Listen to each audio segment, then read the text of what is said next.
आमच्या जाहीरनाम्यामध्ये शेतकऱ्यांच्या कर्जमाफीच्या संदर्भातली घोषणा केली होती। त्या संदर्भात आम्ही मागच्या काळामध्ये एक समिती तयार करून कर्जमाफी कशी करायची, दीर्घकालीन उपाययोजना काय करायच्या, अशा सगळ्या गोष्टींचा निर्णय केला होता। कारण कर्जमाफी हा एक भाग आहे, पण शेतकरी वारंवार कर्जाच्या विळख्यात अडकतो आणि म्हणून त्यांना आपण बाहेर कसं काढू शकतो अशा प्रकारचा सगळा विचार व्हावा अशा प्रकारची अपेक्षा होती। त्या दृष्टीने आम्ही जे मित्राचे चेअरमन आहेत प्रवीण परदेशी यांच्या अध्यक्षतेखाली एक समिती तयार केलेली आहे।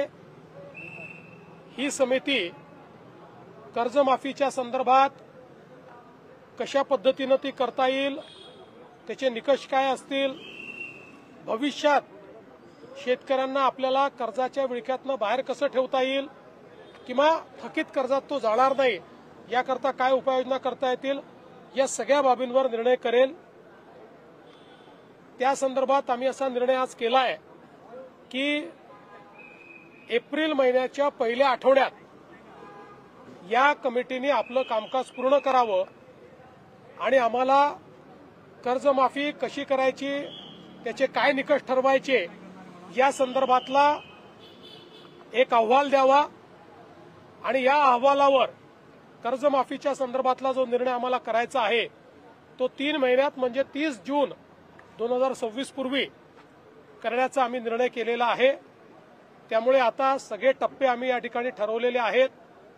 सगळ्या नेत्यांशी आमची चर्चा झाली, अतिशय सकारात्मक चर्चा झाली।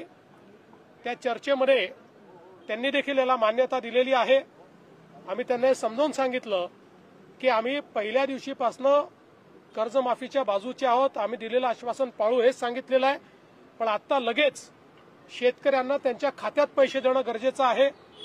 कर्जाची वसुली जून महिन्यात होणार आहे आणि आता जर आपण शेतकऱ्यांच्या खात्यामध्ये पैसे दिले नाहीत तर शेतकरी रबीचा पेरा देखील करू शकत नाही आणि म्हणून पहिल्यांदा तात्काळ शेतकऱ्यांना जे त्यांच्या खात्यात पैसे दिले पाहिजे त्याची सगळी तरतूद आम्ही केलेली आहे आणि ते पैसे आता शेतकऱ्यांच्या खात्यामध्ये जाणं सुरू झालेलं आहे। जवळपास आज आम्ही अंदाज घेतला तर जवळपास 8,500 कोटी रुपये रिलीज झाले आहेत।